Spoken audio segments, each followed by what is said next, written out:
Hi, good morning, everyone. I'll try not to make a habit of this, but in a lame attempt to be in more than one place at once, owing to a clash with a volunteer retreat on Mount Baldy this morning and the lack of an English-speaking replacement, I am hoping to replicate the usual schedule of our Sunday morning meditation session with a pre-recorded meditation lecture and questions and answers.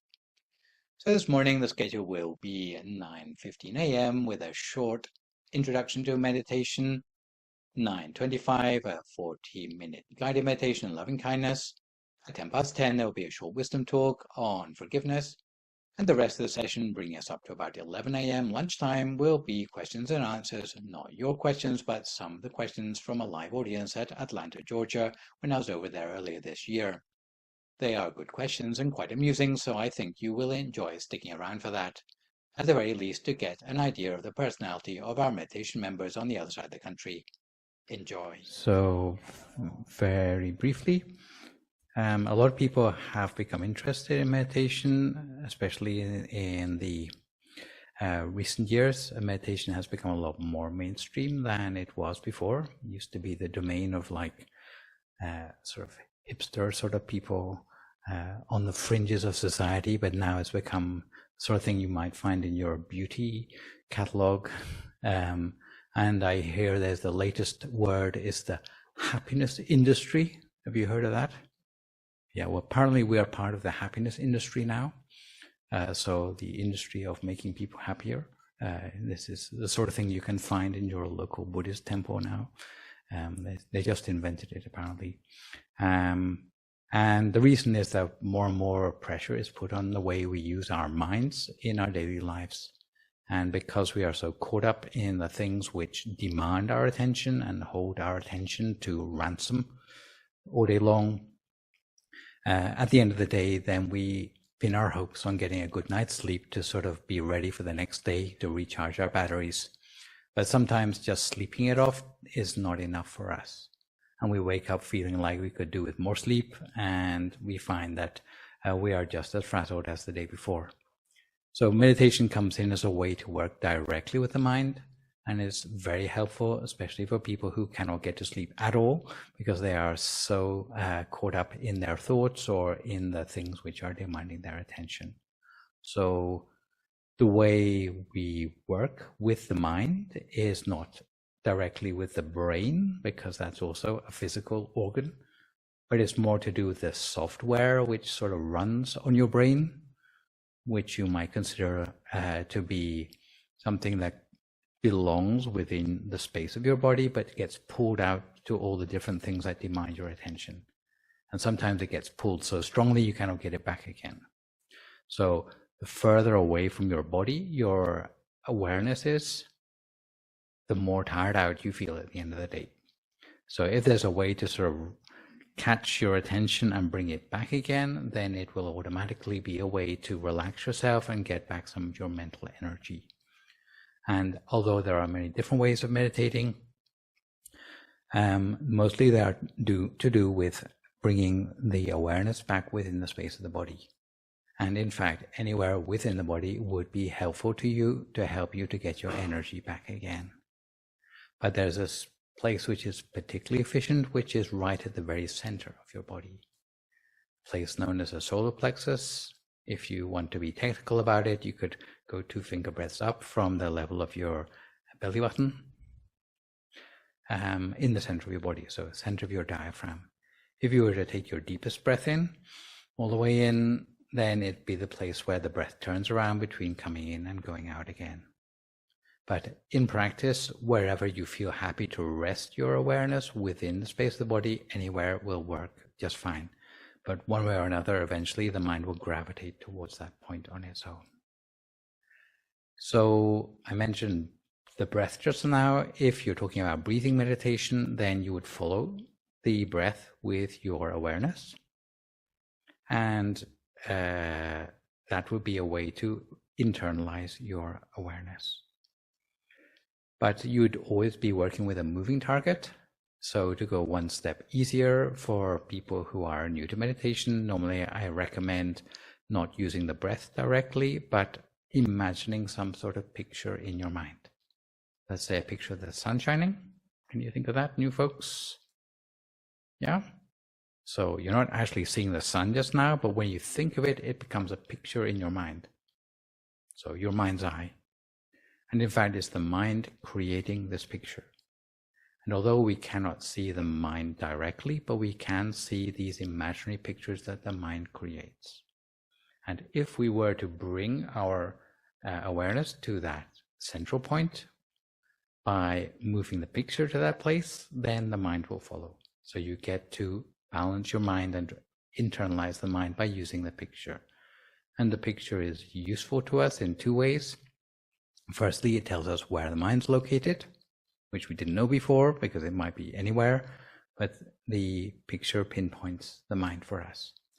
Second thing it tells us is just how good is our attention span. Because if you're like goldfish, then I think it's like 14 seconds or something. Like you can keep your mind on one thing before it goes on to something else. The picture will only stay with you for as long as you have got your awareness on it. The moment your mind is distracted, then the picture disappears. So you get instant feedback about just how good your attention span is. But with practice, it improves. So you get beyond like goldfish level to slightly more esteemed ranks of a professional meditator as you do it more and more of it. Every time you bring the mind back to the center of the body, reestablish that inner picture, or it might be a feeling rather than a picture, then it becomes a little bit easier to keep it there next time around. In practice with any meditation, we don't just jump straight in and do the exercise, but we usually spend 5 minutes getting our body adjusted to be comfortable. Part of that is posture. So if you're sitting on a meditation mat, like many of you are, it's good to try to find a posture whereby both of your knees reach the ground. So that will be the purpose of the extra little round cushion, to elevate your butt slightly so that you are tipped forward onto your two knees. And that will give you that triangle, which is then stable for you to meditate. If the knees don't reach, you might want to pad them out with some extra cushions or something, or a looser variation of that. But that's a posture known as a half lotus position, where the right foot is up on the calf of the left leg. But a looser variation is also good, but it's less stable, of course. If you're sitting on a chair, then just sitting upright, hopefully with 2 feet flat on the floor.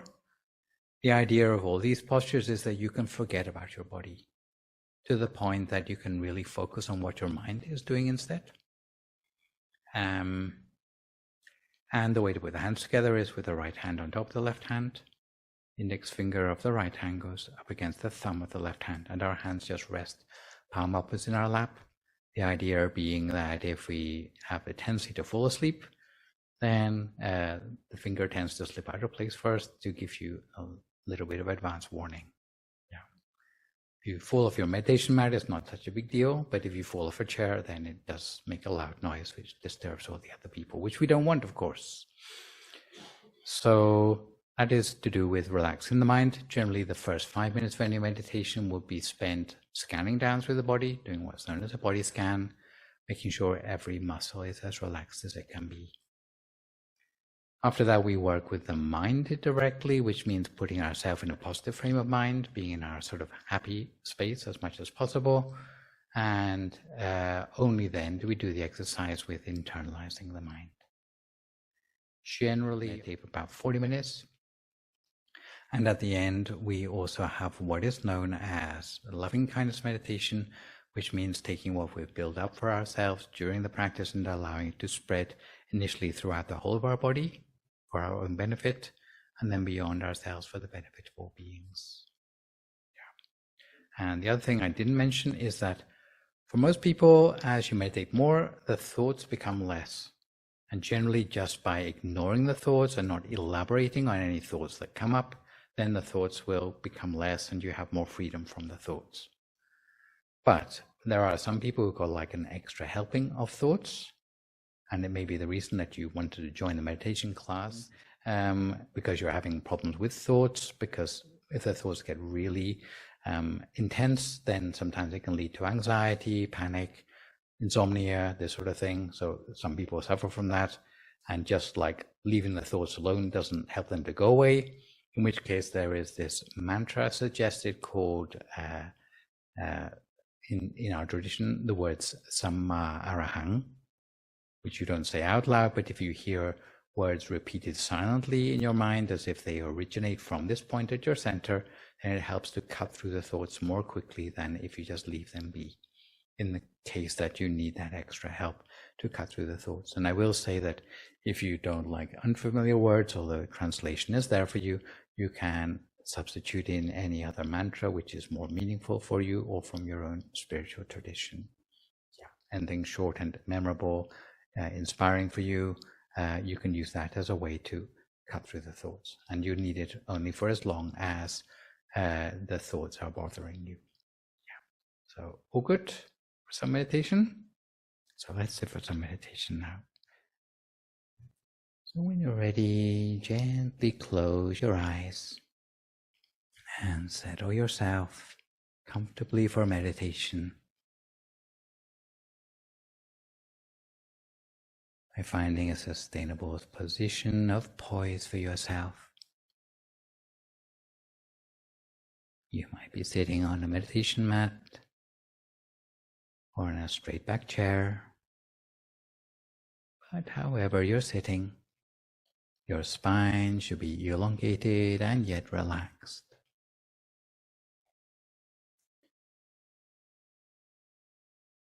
Allow your hands to rest palm upwards in your lap.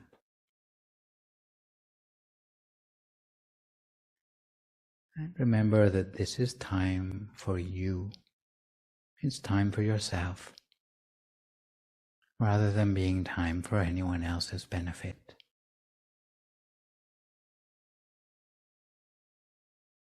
So we might begin by connecting with a sensation of our breath moving through our nostrils.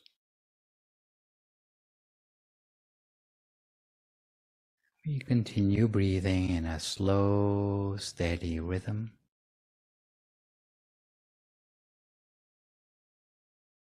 We might imagine that as we breathe, we're taking in a delightful fragrance with each breath, perhaps like roses in full bloom, or a freshly brewed pot of coffee, or anything else that is pleasing for your senses.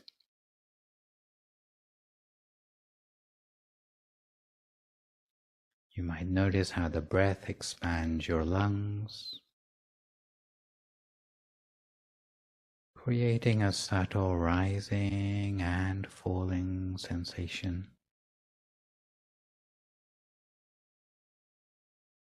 We allow this breath to nourish and soothe us.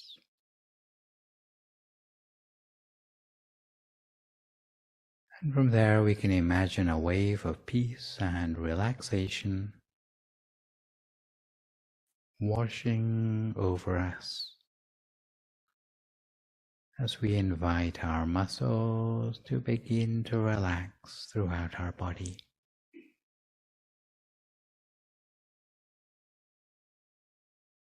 So we relax and release any pent-up tension in the muscles of our body, starting by relaxing the muscles of our face, whether it be our eyebrows, eyelids, or the muscles of our jaw.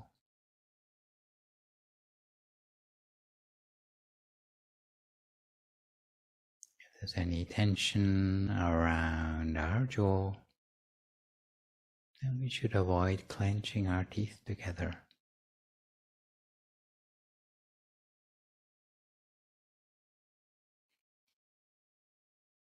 And as for any other tensions, we allow them to relax completely. We can just let go.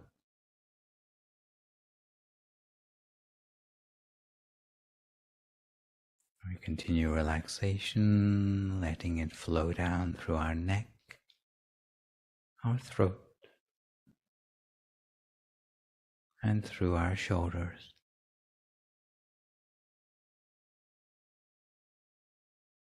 We can let our arms hang effortlessly and allow our hands to feel soft and receptive.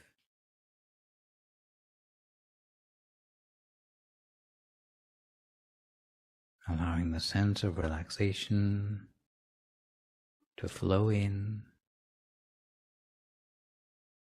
and then flow further down into our body. Whether it be our lower, mid, or upper back.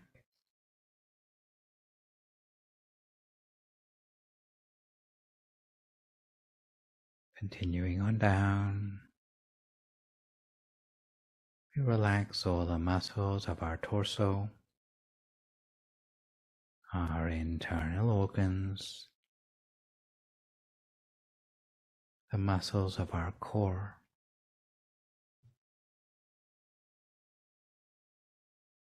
Before relaxing the muscles of our hips and legs,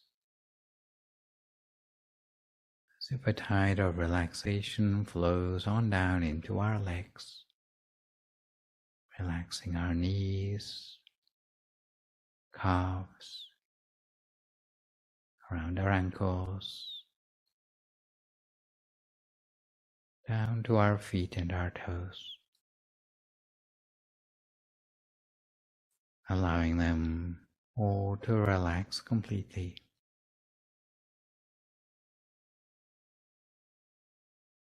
Until our entire body feels relaxed, almost to the point that we feel our body is melting away into the atmosphere around us.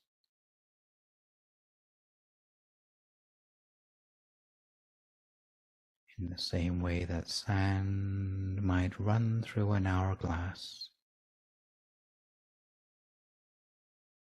or an ice cube might melt away into nothing but water.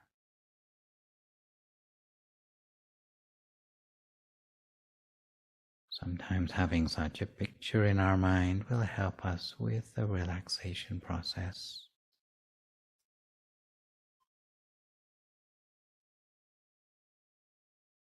Having relaxed our body,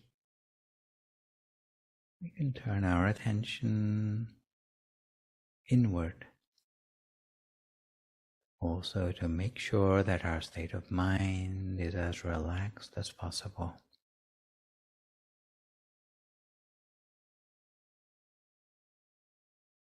Often it's just a case of letting go of any thoughts or distractions still lingering in the mind.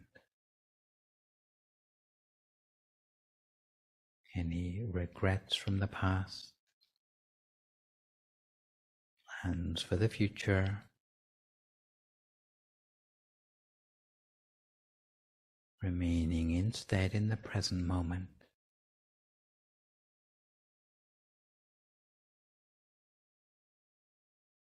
And if we still have any mental chatter, we do our best to allow it to fade into the background.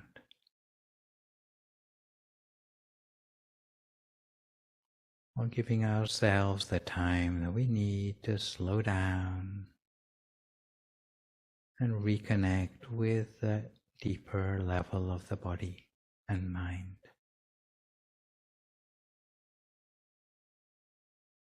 While conjuring up inside ourselves a sense of happiness and joy.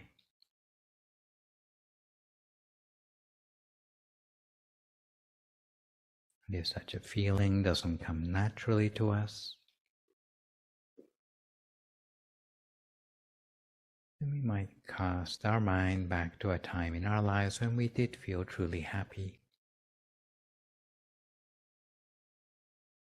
reconnecting with that feeling and conjuring up the feeling all over again in the here and now.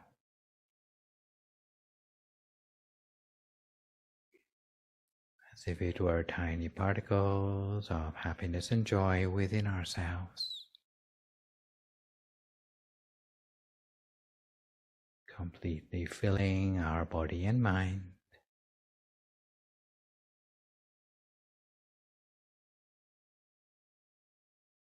So once we feel relaxed both in body and in mind, we can now turn our attention inward in the usual way, as if inside our body were just an empty space, without any organs or tissues, muscles or bones.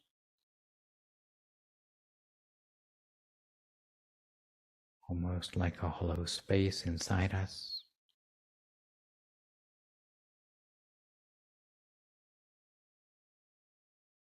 And inside our mind, we might conjure up a feeling of positive energy in our life.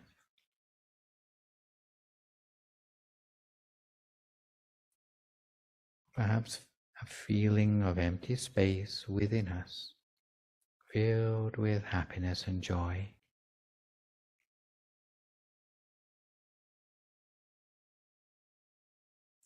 And within that empty space of our body, we might remember back to that bright object that we imagined a few moments ago.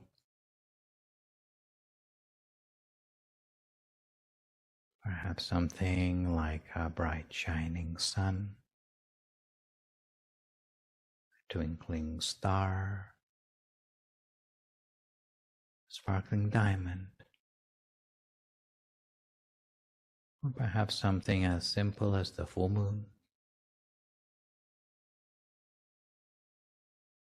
or perhaps the feeling as if such an object is present inside us and floating slowly downwards till it comes to rest somewhere around about the very center of our body, somewhere on the level of our solar plexus, somewhere around the center of our diaphragm.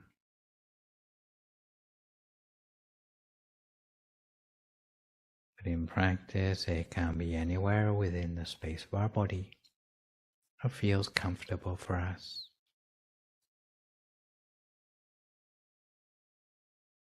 What's important is that if anything distracts our awareness away, we just bring our attention back to this central point each time.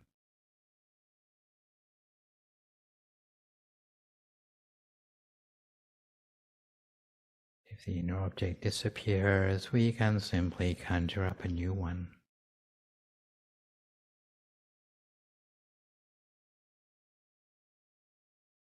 In the meantime, we continue by checking in at the center of the body. And the way we apply our mind should be with the utmost gentleness, making sure we don't apply our awareness with any force.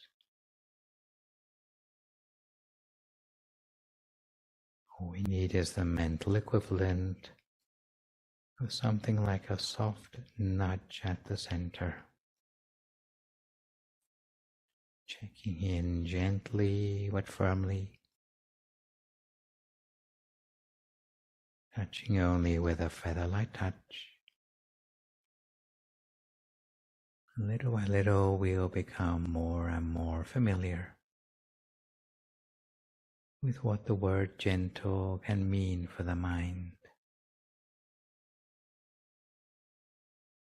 Often it means being unhurried,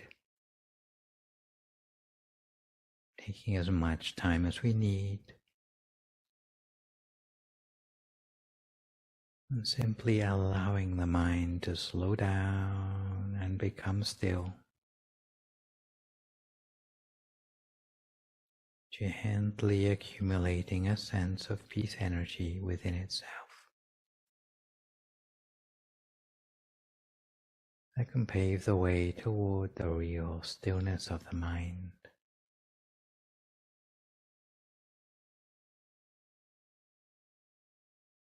If the thoughts distract you from time to time, you can merely acknowledge the activity of your mind and direct your attention back again to your center.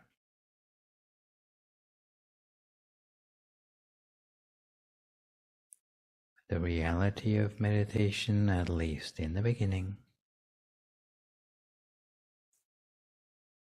there's always going to be a gentle back and forth, so pay attention to the process by which the mind gets distracted away from the center, then gently bring it back again, until at a certain point, bringing the mind back to the center becomes like second nature.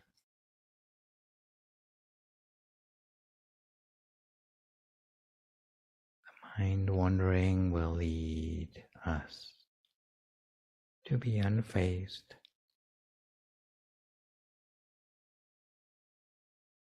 and we remain persistent in bringing the mind back again and again, treating it with the same patience and gentleness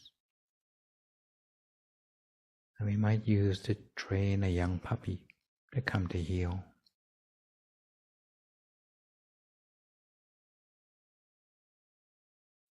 In meditation, you never have to push anything away. You never have to try to control or fix your thoughts.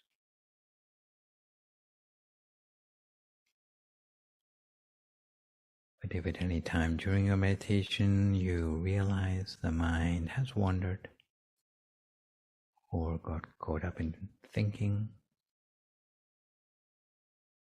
you shouldn't regard it as a problem, because that's just what it's used to doing. But instead we give it something different. We reintroduce it to the center by continuing to observe at the center. Because each time our awareness connects extendedly at the center, then it will allow us to dive deeper to where true stillness and calm really is,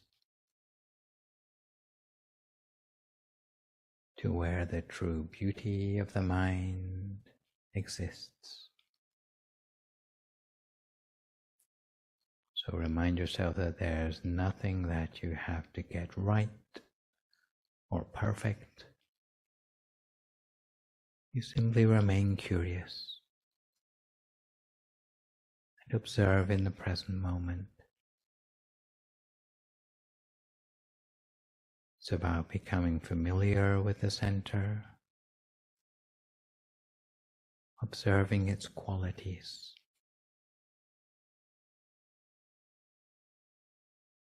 And along the way, it's as if we are creating a space between ourselves and our thoughts, while tapping into that still and silent space between the thoughts. The thoughts do return, and we do our best to ignore them. If ignoring the thoughts proves ineffective, we can always make use of that traditional mantra, hearing the sound of the words Samma Arahang, Samma Arahang, Samma Arahang, coming up as if from the very center of the body. Continue in this way, lightly and gently, each to our own practice, for a few more moments now in silence, until we come to the appropriate time.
Forget if your mind wanders off onto other things. Each time you realize, you simply bring your attention back again to the center of the body as before. The inner object disappears, we can think of a new one. But if it changes, we simply follow it in its new form.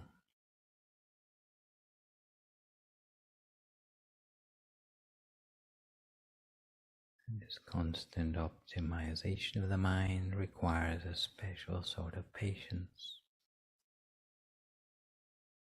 a special sort of continuity. Continuity that's somehow inexorable and elemental, rather like the ocean itself, can spend aeons breaking large rocks down into sand, simply by touching the land with its surf, wave upon wave. The same way in our meditation, with the same unfailing gentleness and kindness, we just bring our attention back to the center each time it wanders. And little by little, we find that the mind becomes established, steadfast at the center of ourselves through our own efforts. Continue in this way lightly and gently just for a few more moments now in silence, until we come to time for our loving kindness meditation.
And to maintain our mind at the center of whatever inner experience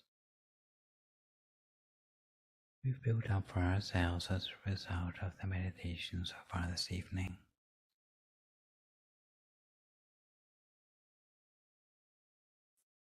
Where there's a sense of illumination on the inside, a sense of well-being, or perhaps inner imagery. All of these things we can put down to a sense of peace energy within ourselves.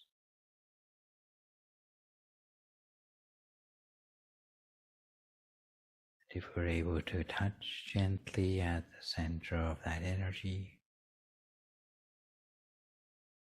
then it will melt away at the point of contact, spreading outwards from that point in our center.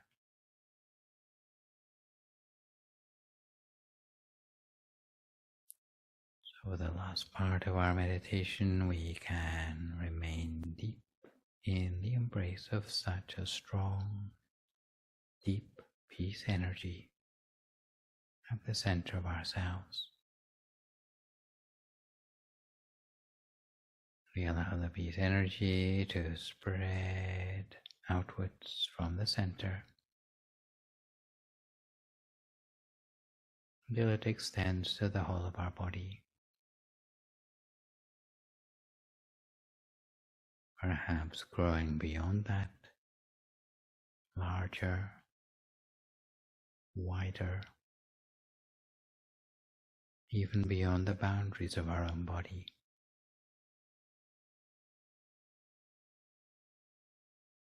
And this can happen automatically in some meditations, perhaps on certain days when our meditation is going well. Whatever our experience today, we just feel aware of that peace energy and its potential to radiate further outwards, making the body structure light and weightless, as thin as threads of gossamer or chiffon gauze, so light that it seems to become transparent.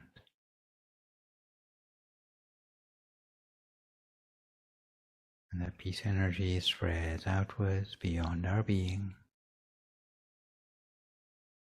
as if there's a soft merging of inside and out.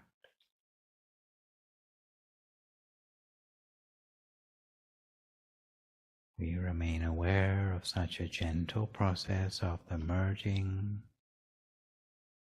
while checking in at the center, which remains full of that same peace energy.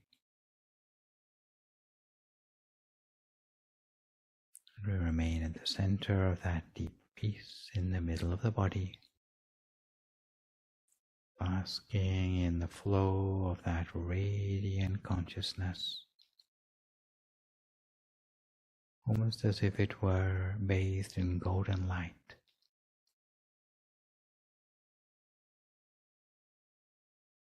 And we allow that feeling of peace and wonder to spread outwards around us into the world with good wishes for all living beings. For a few more moments in silence now until we come to the appropriate time.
Sabbaputtanubhavena, Sabbadhammanubhavena, Sabbasanghanubhavena Sattha Soti Bhavantu Te.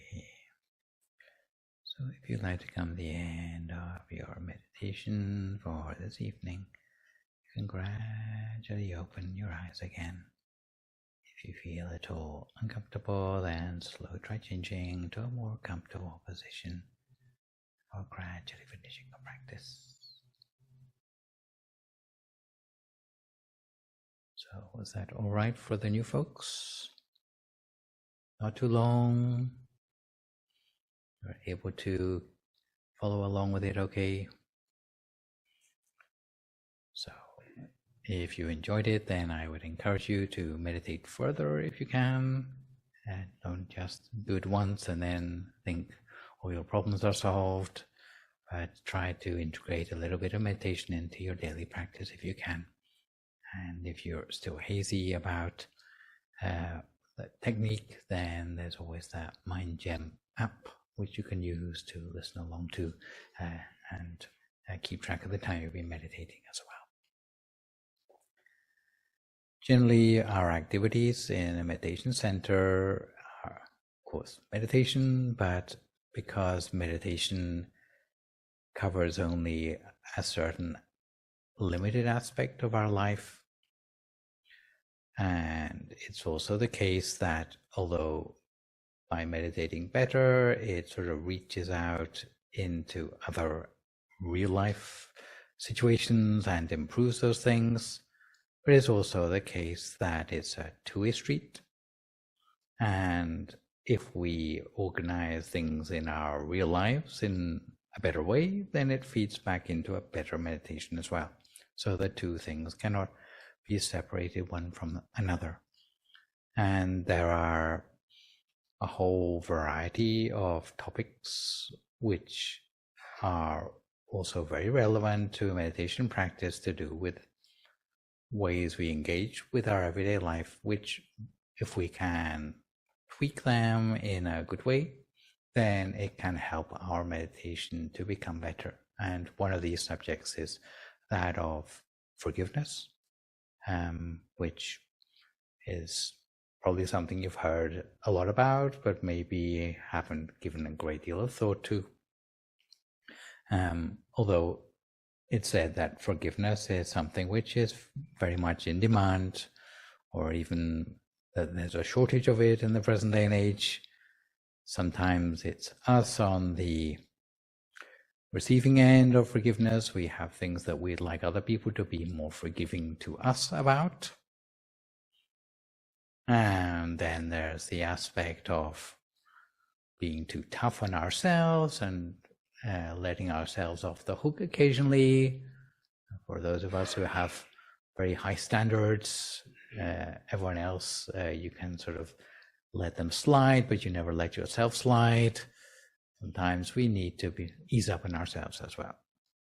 And then there's the aspect of us forgiving other people who maybe have hurt us in the past, but where if we understand the situation clearly, we realize that actually by holding on to those quite negative or toxic feelings that we have towards that other person, whatever they may have done to us, whether it's justified or not, but simply clinging on to those emotions is actually quite bad for us. And this comes back to haunt us, especially if we are trying to work with our meditation. So generally we don't like to think of letting people get away with things. It's like it's not fair, right? But just the fact that we're clinging on to the dim hope of maybe getting back at them or waiting for an apology or something like that actually ends up being something that gives us stomach ulcers. Yeah.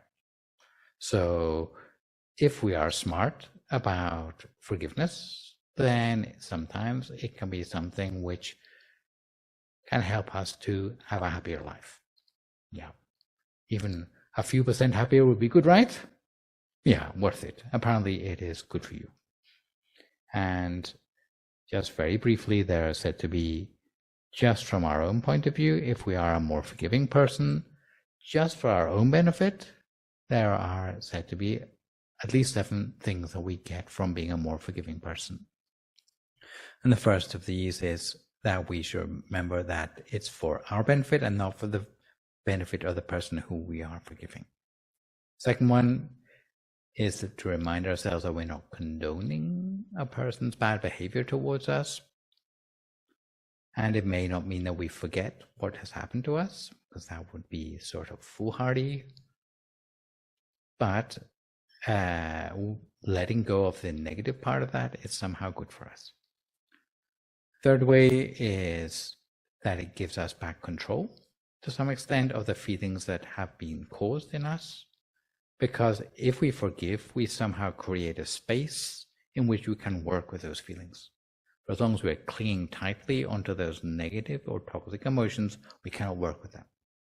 But if we ease up on that, we give it space, we can now got some wiggle room in order that we can turn the corner on some of those negative emotions. So it's a way of taking back control, in effect. Although it may feel like the opposite, it's actually us taking back control of our lives. The emotions that we are able to get rid of are often the difficult ones. And we're not denying those emotions, we're not minimizing those feelings, but we are putting ourselves in a position to actually do something with them. Anger and resentment are toxic. If we hang on to them long enough, they create all sorts of problems physically, even for us. So forgiveness is one way to let go of those. And you may not be the only person thanking yourself for that, but even the other people in your life may notice the difference in you as well. You imagine, let's say, kids who are around parents who are constantly angry, they suffer too. But if you can overcome the anger somehow, then they also benefit from that. Sixth one is that, yes, again, children get stuck in the middle of non-forgiveness situations. They are often the ones who suffer the most. And even if you hold out hopes of getting even with the person who has wronged you, sometimes, even if you do manage to do that, and it's usually a long shot, the satisfaction of that is usually pretty short-lived anyway. It's not worth suffering for years in order to get that final moment of revenge. Yeah. Nonetheless, there are different scenarios, and along with forgiveness and compassion, which you tend to hear associated with the ideas of meditation quite often, there's this idea of how can we use our wisdom from meditation to apply things in a way that is going to bring the greatest benefit, not just for ourselves, but for the world at large. And I'd like to say very briefly, because I don't have too long to talk about the subject today, that there are basically 4 scenarios where forgiveness can come in different ways. And the first of these is when it's good to forgive, because whatever happens, you can't change the situation anyway. So why keep those negative emotions when they're not going to change anything? A good example of this is, let's say you have a medical diagnosis which is hard to hear, and maybe you have blamed the fact you have that medical condition on some situation or someone who has done something to you, even something like a broken leg. It's not going to change the fact your leg is broken, what you feel about that person. So you have to it's better to deal with the broken leg without the sort of baggage of the emotions. Yeah? And a lot of things happen like this, unavoidable things in life. It can be legal issues, it can be health issues, things that we didn't choose, but they are our burden. And if we also have the additional burden of those toxic emotions, if we're able to shed that part, then it does make the situation easier to deal with. Second scenario though is where not only have you been hurt, but also you need to do work to overcome that painful situation which you find yourself in. There's a little scenario, I think, where I can read it, that maybe two people have been fighting, and as a result of them, one person comes away with an injury. So you could say that person can blame the other person for their injury. True? But sometimes the other person doesn't actually care about them. So who is left to deal with the injury? The person who suffered the injury. So they may be very angry with the other person, but that's not helping them to overcome the injury. And actually, although they are the wounded party, but they are the one who has to do the work to get better and heal themselves from that injury. It doesn't seem very fair. It's like, well, that other person should come along and sort of share in the pain somehow, but it doesn't work out that way. You are the injured party, but you also have to do the work. So therefore, the forgiveness part is really going to help you to focus on what is important. So far, so good. Then there comes a situation where forgiveness is needed, but also there needs to be some work or negotiation with the person who has caused you the harm. Story? It's actually a story told by a lady called Julie Wester, who I believe is a meditation teacher at Spirit Rock Meditation Network, about a little situation which occurred in her family life. And it involved quite a precious ornament which the family had in their living room. And the story went something like this, that the little daughter had been left to play in the living room with no one else there. And after playing with all the nice ornaments, it turns out that the favorite ornament, which is a little figurine of a horse, dropped and broke. So a little girl realized how precious this ornament was to her parents, and she didn't know what to do about this. So she did what like little kids might think is the obvious thing to do, which is to like hide the evidence. So wrap it all up in tissue paper, throw it in the trash, and like maybe their parents will miraculously forget that the ornament ever existed. What do you reckon? In fact, the parents have got a better memory than that. So when Mama eventually comes into the room and looks around, where it seems to be a space on the mantelpiece there. Oh, little daughter, have you seen the little glass horse figurine? No? And the mother knows exactly what has happened here. So being a sort of meditation teacher and all that, she's got like plenty of forgiveness on board. There's two ways that this can go. So if you're a regular parent, you're not sort of some maestro meditation teacher, then you sort of lay on the blame and get really angry with your daughter, so they're never going to do it again, and they're going to really hate you as your mother, as their mother, right? But she decided to take a different route, which was, she said, okay, I want you to go outside the door and come back in again, and we're going to have a redo of this conversation. So daughter leaves the room, comes back in again, and mother says, have you seen my little horse figurine? And the daughter says, okay, I dropped it and it broke it, and it's like all the pieces are wrapped in the tissue paper in the trash can. So the mother says, okay, well, maybe there's something we can do about this. And the rest of the afternoon was spent as like mother-daughter activity, gluing all the pieces of the horse back together. Maybe it didn't look quite the same as it did before it broke, But now you have a bonding activity between mother and daughter, where out of this unfortunate situation, forgiveness has turned it around into something where actually something greater has happened before, maybe even more valuable than the horse victory. So some work needed to be done, sort of some negotiation, in order that the situation comes out as something better than before. And that's where forgiveness comes into play.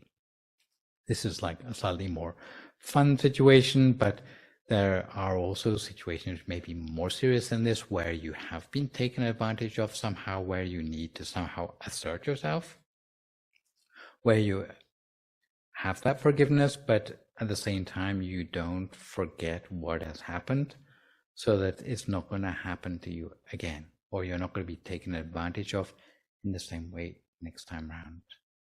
Yeah.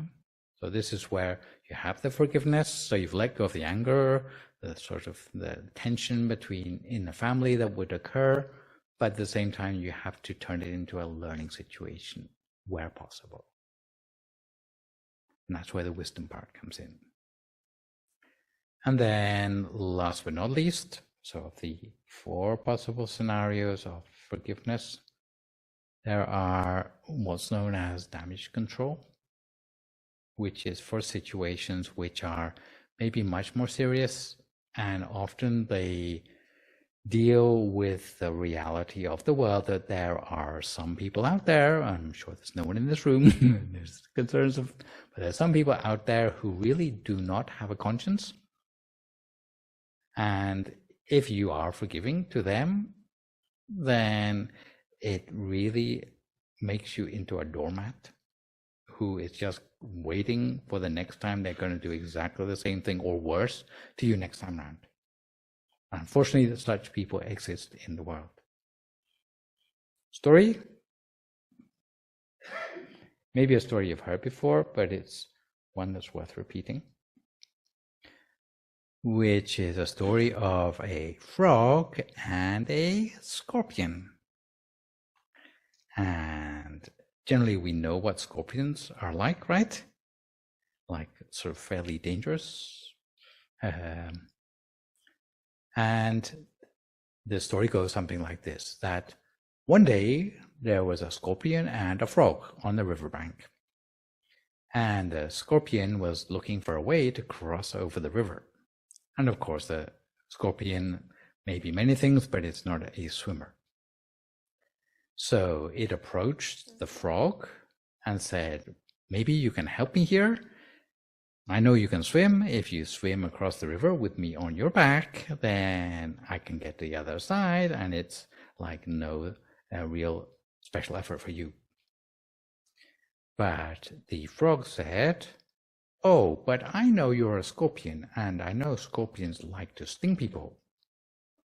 So the scorpion offered this sort of reassurance that, but it would be really stupid for me to sting you while you're swimming across the river, because then we would both drown. So, good reasons, right? So, the frog felt reassured. It's like a scorpion must be like a normal person, right? So off they set, swimming across the river, scorpion on the back of the frog, and they get halfway across the river, and what does the scorpion do? Stings the frog. And the frog said, why did you do that? Now we're both going to die. And the scorpion says something to the effect that, well, it's just my nature. So what does that make of forgiveness? Wasn't warranted, right? So for some sorts of character, or if you see telltale signs of certain sorts of, I suppose you would call it sociopathic behavior, where people just don't care and have no conscience, then the likelihood is that maybe they are not the sort of people you want to try out your forgiveness skills on. Yeah, so you need to sort of basically keep yourself at a distance, at least at a psychological distance, in order to be at the best to yourself. Yeah, just to protect any damage from occurring in the first place. Yeah. So maybe in this case, the frog would say, well, I can see a ferry further up the river, which you might take good advantage of, or something like that. Yeah. So forgiveness is a good way to bring about the positive energies in the mind that are also supportive of meditation states arising in the mind as well. But most effective is for us to make a separation between where forgiveness is part of the answer, maybe the whole of the answer, or it may be just something that we need to work around while very clearly not forgetting about situations where it may also make us vulnerable as well. So it's about choosing where we make ourselves vulnerable, in other words. So for today, I think that's probably everything I wanted to say on this subject. I'll finish today's presentation with an updated PSA or upcoming Peace Point activities.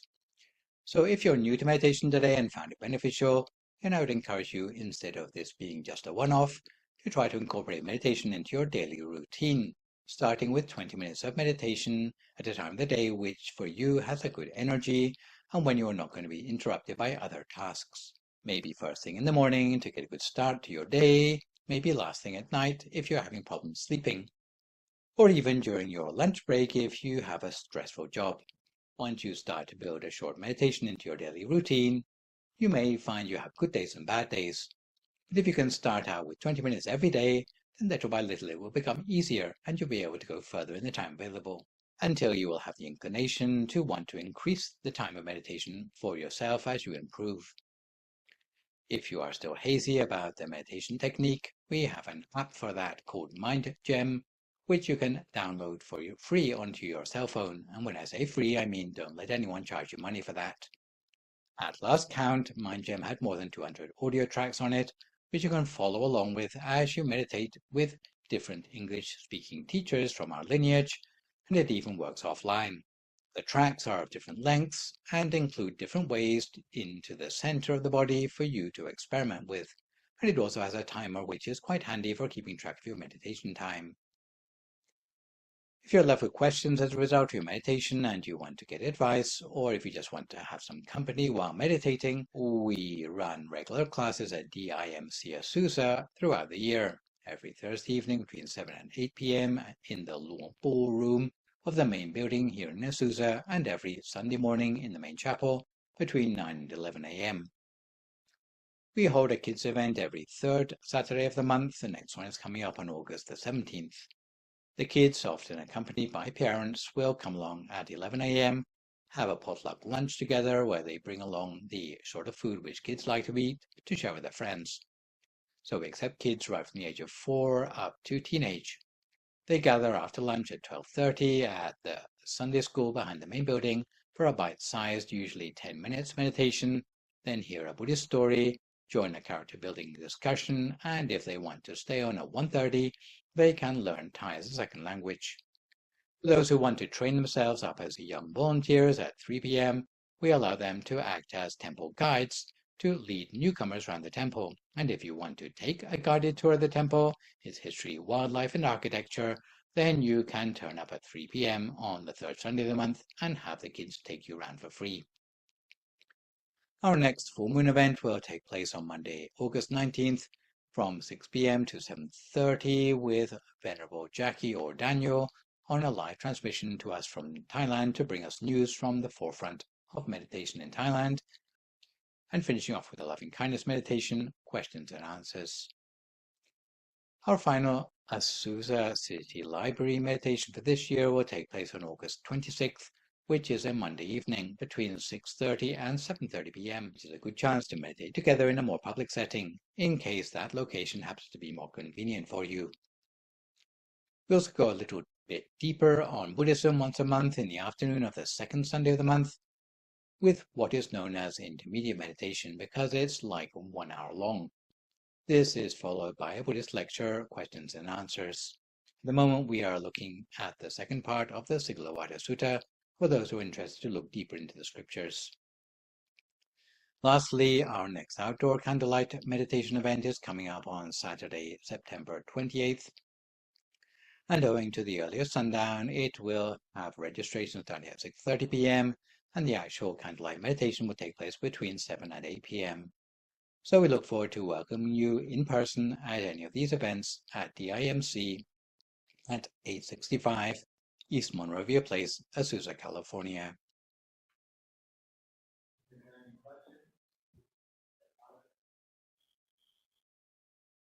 I have a question regarding your topic on forgiveness. Oh, hello. Yes, so regarding the topic on forgiveness, and you say how it's important to forgive, but at the same time, be smart and be wise on, protecting yourself psychologically at least. But like you said, what if it's family? What if there are so many situations out there where it is family. Unfortunately, it's the people that we love the most that do hurt us, either with their words or their actions. And sometimes it's physical, parents, children, or whatever. So how is it in situations where you're maintaining your distance, but what if you cannot? And then how is it that over time, let's say it's family, you cannot escape family. So what is it that you do aside from that mental forgiveness? What else is it that you can do?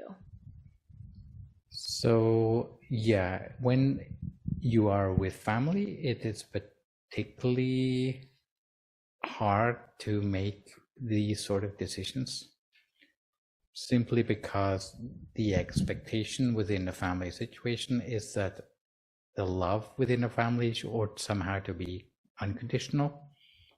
So things keep happening again and again, and you have to be okay about it again and again.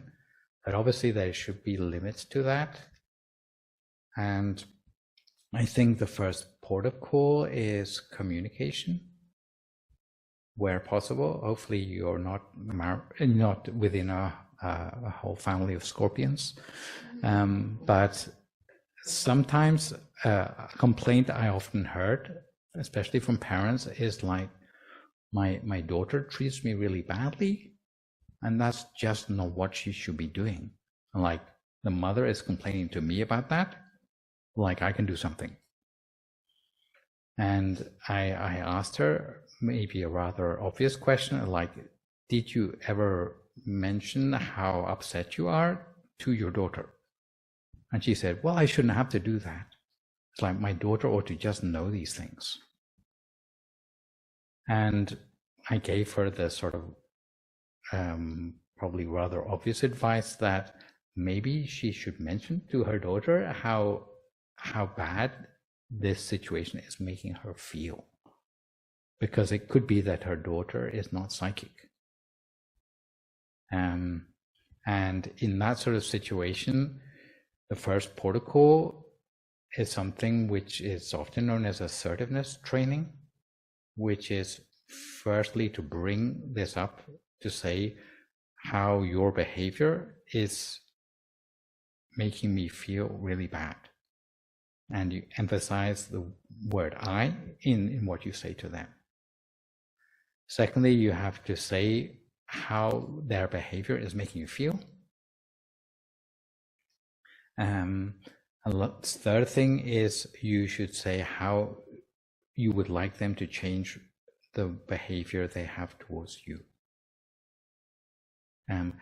If it's out there and you've said it, then they can no longer have the excuse that they didn't realize how bad their behavior was making you feel. If you've done that, and maybe you've said that 3 times already, then you might be justified in taking it to the next level, like bringing in other people. Like, let's say it's domestic abuse. This is particularly difficult one to sort of advise people on. Basically, you need a third party in there to make that person stop, to give that clear separation, because it's not all right anymore. And generally the 3 strikes thing would be, not like literally, hopefully, 3 strikes thing would be a good guideline. that you don't let that happen for a third time. Thank you. I think over here somewhere.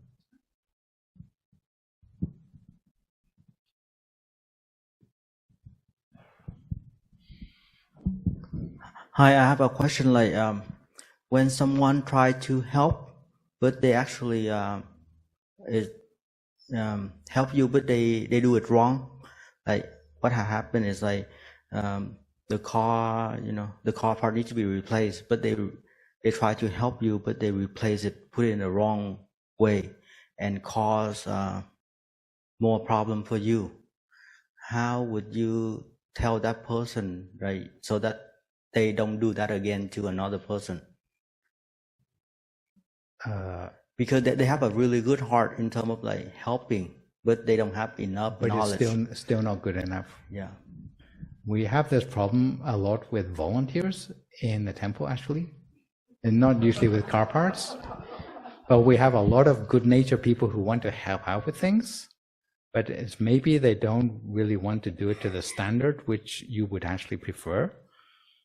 So we have to find a way to sort of not make them feel like what they've done has been a complete waste of time or that we are unappreciative, but at the same time to get them to do better.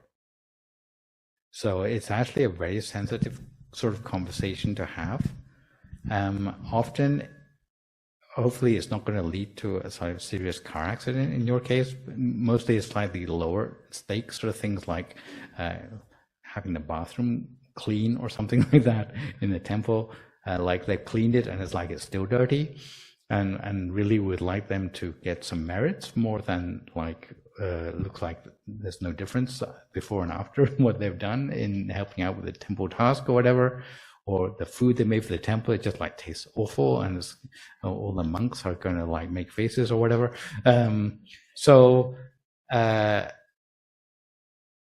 Often you have to try to find something nice to say to them, which may be unconnected before you get to the thing which you would like them to change.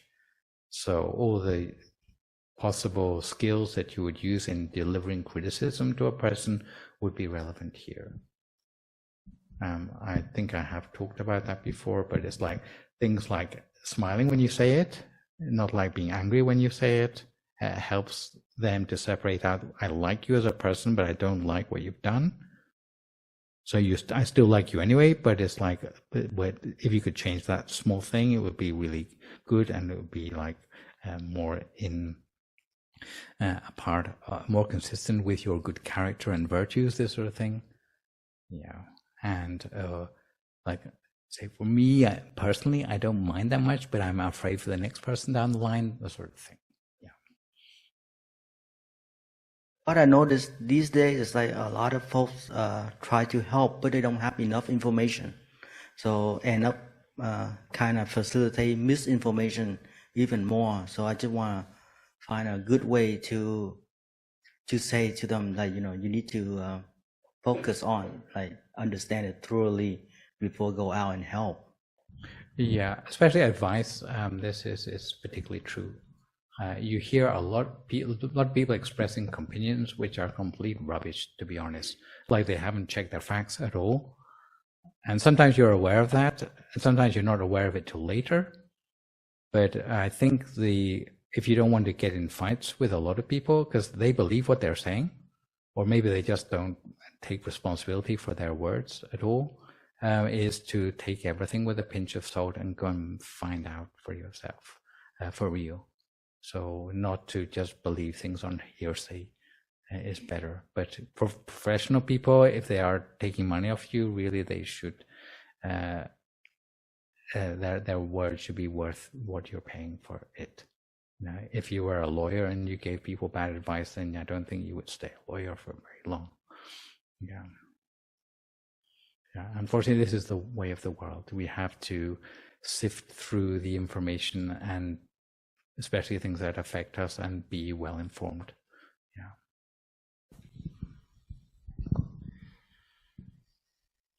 I have a question about forgiveness as an act versus forgiveness as a process. So something that I struggle with is when I say forgiveness as an act, to me that means, okay, you're forgiven, all is done, you move on. Forgiveness as a process is you say you're forgiven, but in your mind you're still processing, getting on with it, which in a way you can call that a grudge, right? So my question is, how do you minimize the grudge? Yeah. So sometimes the things we deal with forgiveness are often compared to the process of grieving, which doesn't just go away overnight. Nonetheless, to say like, oh, I forgive you, it may sound like very glib and like not particularly significant, and like your heart is not really in it. But sometimes if you are able to say that out loud, it starts the process, which it kicks off the process, which will then manage to heal the wrong. And there's often this ceremony, even within the monastic lifestyle, of confession, where you say the words, I forgive you for something, or may you forgive me for something. And really, you haven't made amends for what you've done or what's been done to you. You just said it. But the fact you say it out loud, it's like it kicks off a process by which the process, you don't go back and repeat the mistake because you've made it public somehow. So there is some value in just saying it out loud sometimes, although it may sound trite and not particularly difficult to do, like you've not made some sacrifice to do it. But in fact, it does start a process which will be more significant later on. Yeah. And saying it out loud lets that person know for sure as well, which can sometimes be a part of the process. It can release a tension. It's like a tug of war where you're both pulling and one of you lets go of the rope finally. Good afternoon. Thank you, Venerable. I meditate with you in mind. Yeah. Oh, I didn't notice. It's very one-way, mind jam. Yeah. Thank you. Yeah, it's beautiful meditate there, and now to meet you in person, it's an honor. And I have seen a little bit of your background, so I want to have you this question. It's kind of scientific and also Buddhist. How do you explain like this kind of situations, how we can define if they are made by our choices, and also the neurotransmitters and everything about neuroscience, or if it's determined by karma, if it's already determined or it's made by our choices? I would like to hear you about that. Yeah. So it's a very good question. Thank you. I think it's always upmost in people's minds when you find yourself, especially in an uncomfortable situation. I'm not sure if I can explain in terms of neurotransmitters, but generally, like the rule of thumb, when you come across a situation and you're not sure whether this is something you brought on yourself or whether it is something which is somehow you ought to be smarter about avoiding. So the sort of karma you're dealing with when you come across a situation, like, is this retribution coming back to me? Or am I not being smart enough and I've somehow, maybe there's more I can do about this to avoid it. So some things you cannot get out of easily. And there are sort of built-in problems in life which come to everyone sooner or later. And you could say that they are not really personal karma, but they're part of the nature of life. Things like getting older, getting sicker, and eventually dying. You cannot avoid those things, but they're coming sooner or later. So the best thing you can do is to sort of prepare yourself not to be like completely panicked when these things happen to you. So it's like you're halfway expecting them, you know how to deal with them. So those ones you cannot really do much about. Then there are other things that seem to happen to us, especially situations where we have no choice in the situation. Generally, you could say that is karma coming back on us, where somehow we must have done that to someone else at some time in order that we are put in the same situation.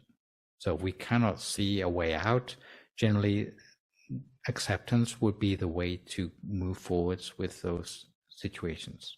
The same as for old age, sickness, death. There's some situations where we are really in a bind, and the best we can do is to be accepting of it and to minimize the emotional stress involved.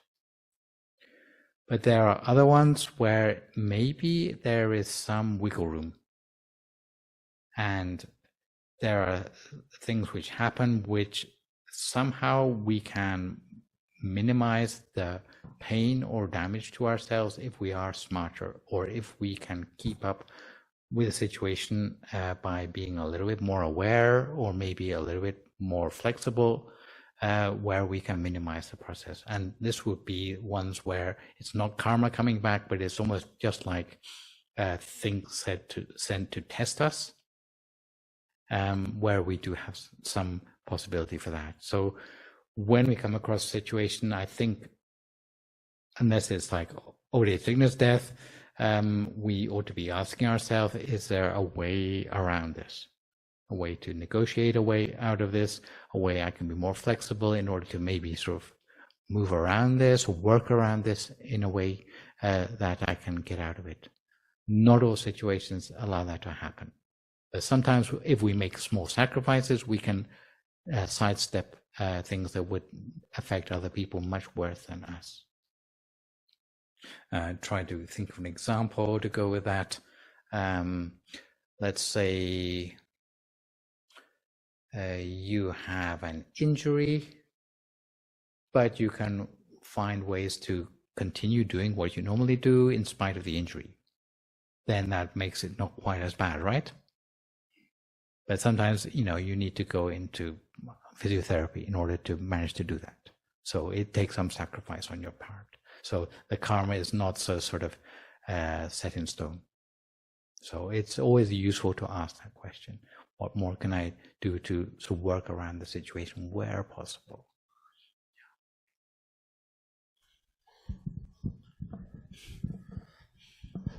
Welcome back, Nicholas. I have a statement and a question. I came here 8 years ago, and with the girlfriends, we're not together, but that's cool.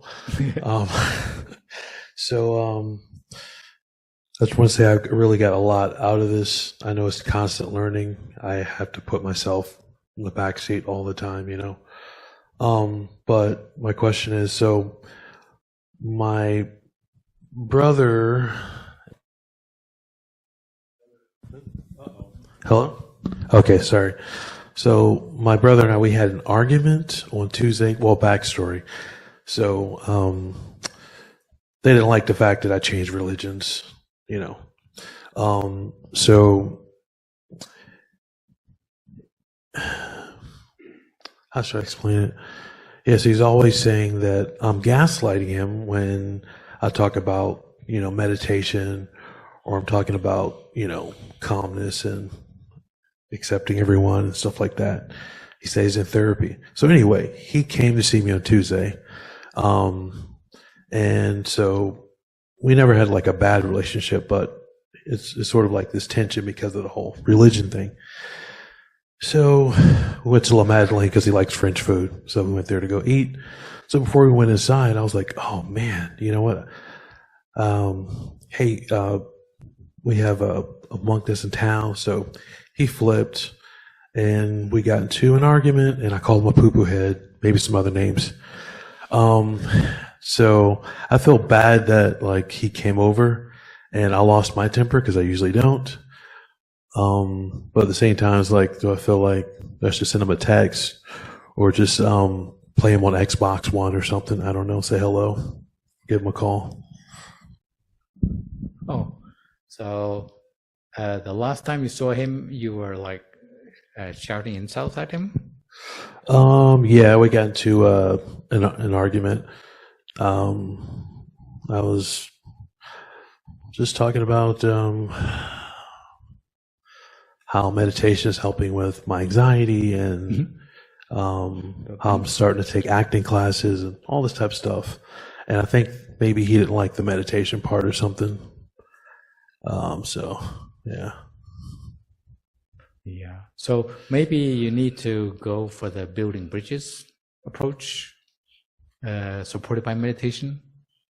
The guidelines generally for talking about anything like meditation is never say anything aggressive and never do anything aggressive in the name of what you're trying to advocate.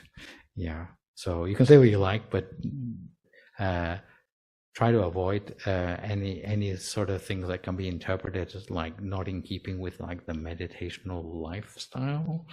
Otherwise, they say, "Oh, how come you're a meditator and you're still shouting insults at me?" It's not a good look. So when you have the opportunity, yeah, try to build the bridges again. But sometimes it's good to be able to see what mood your brother is in before you start a conversation. So if you're speaking on the phone, you can't tell if they're over it yet or not, then maybe that's not a good way to go. But if you have the opportunity to like meet up, and you can see that maybe they're in a better mood, then it might be a good opportunity just to get back together again, and maybe just leave out the whole meditation bit for right now until the bridges are back up and running again, and you have the opportunity to talk maybe more deeply about these sort of things. Yeah. Thank you. He is awesome. Thank you. Good evening, Venerable. Welcome to Atlanta back. I know we don't have a whole lot of time, so I mean, make it as brief as you feel necessary. So my family, I grew up in like in a Hindu background. And one thing I was always curious about, and this is more of a curiosity question, is in Hinduism, and there's various sects of Hinduism. So Vaishnava Hinduism, like for example, if there's like they talk about the soul and reincarnation, whereas I'm reading a Theravada book. I've read it a couple of times. I'm probably on the second or third time reading it. I don't know if I understand this one section. The difference, if there's no self and there's no soul, and I have a sort of an idea, so if you can check me, if you will, what actually gets reincarnated. So my thought is, I took a little bit of a physics approach, and what's kind of fascinated me is the whole, I don't know if you've ever heard of like the double slit experiment or the area of like probabilities. If you ever look like at a wave, like Schrodinger's cat or something. Yeah, that's one example. The other one is, it's interesting like how light behaves like a wave in a particle, right? And so that, like, to this day, it fascinates me because, and I think it's one of those mysteries, no one seems to really understand it, but it's almost like you can almost draw the conclusion that things follow a certain path. Like they can't explain it. It just like light waves, and it follows, even though it's a particle, it actually follows a wave, and no one seems to understand how that works. So I was kind of looking at when this entity were a series of concentrated probabilities, and the probabilities are trying to resolve itself. So when you experience life, I was trying to figure out like what's the purpose of the ego, and what's the purpose of desire and all these other things. And I kind of came to the conclusion, or an idea, that it was to protect the physical body. So when you think of like Maslow's hierarchy of needs, you have to have the bare necessities for you to think at a higher level. So is the ego there to help, to protect you? Even hatred, desire, all those things are to protect the physical body. So the higher self, like what Maslow calls self-actualization, can help you drive to this higher need. And so the idea of probabilities is that everyone has a set of circumstances. It's how you react to those circumstances. Is that like, and one example the book brought up is, imagine a pool ball. So when two pool balls collide, one stops. It's sort of like a visualization of the body gone as well as the soul. And then the following pool ball keeps going. So it's the collection of probabilities, that life force that moves forward. Is that a reasonable explanation? All the things you said are sort of relevant to this idea of how Buddhism tries to talk about continuity across lifetimes without invoking a self. And generally the metaphor that is used to try to avoid the idea of some continuity of like a physical container for a person that continues from lifetime to lifetime, but somehow letting an energy continue on, a bit like your pool balls. One stops, but the energy carries on into the other ball. Same energy, but a different ball now. You got a good metaphor for how a person's sort of karma or whatever manages to carry on into a new person or a new entity, even after they physically have passed away. But in Buddhism, they use the metaphor of lighting one candle from another, where the flame is not the same flame, but it is caused by the last flame that lit the taper of the new candle. So, and the idea is that if we are attached to ourselves physically, it is bad for our spiritual journey and it holds us back somehow. Therefore, if we can do something to get to the real point about what is necessary for our spiritual journey, which is like all the goodness or possibly badness of what we have collected up inside ourselves, how can we deal with that without getting attached to it? And generally all the stuff that is laid down in Buddhism, which is different from in Hinduism, is designed to avoid people attaching to something called a soul, which is somehow unchanging or eternal or belongs to God or something like that, but it's something that we can deal with directly. And other more modern metaphors which have been used for saying, how can we look like a person? Like, we're individual and I'm different from the next person. They say it's all an illusion somehow, rather like in the old days on a TV screen, you got however many lines on it. It's just lines, but we see pictures in the lines because they generate this thing which is almost like an optical illusion. And they say that that is also how Buddhists understand the sense of how we can say we are a self, but yet it's not a real thing. But yet on a mundane level, you can deal with it for all intents and purposes like an entity which has karma and good and bad stuff in its background, which that person has to take responsibility for, even though they're not a real thing. But the karma is real. Yeah. So that's amazing explanation. So when the life force that transcends into the next life, is it when we meditate, are we getting in touch with that deeper self that actually transcends? Is that a sort of a sense of, when you meditate, are you getting in touch with something that is permanent, that actually that moves? Yeah. I shouldn't say permanent, but actually moves. So yes, you can understand it that way, although there may be some Buddhists who would disagree with that statement. Because if you want to be very, very strict and avoid any idea of self or any permanent idea of self, generally Buddhists will follow that philosophy. And they say that we are just a collection of aggregates, like the TV screen, and there's no actual real self. But fortunately, you have come to a meditation tradition where we do allow for the sense of a deeper self, which has a sort of little spark of enlightenment in there. Yeah. Little piece of nirvana, you might say, It's quite similar to the ideas in Upanishads, although I could probably not The Atma. put that in print. Otherwise, I get kicked out of Buddhism. But there is similar crossover. But in the time of the Buddha, they were very careful to avoid there being any sort of bleed between the two traditions, because that was important to make a sort of clear identity for Buddhism at the time. So I hope you found the presentation useful, informative, or at least amusing. Thank you everyone for your attention and understanding, and I look forward to seeing you all again for real next week.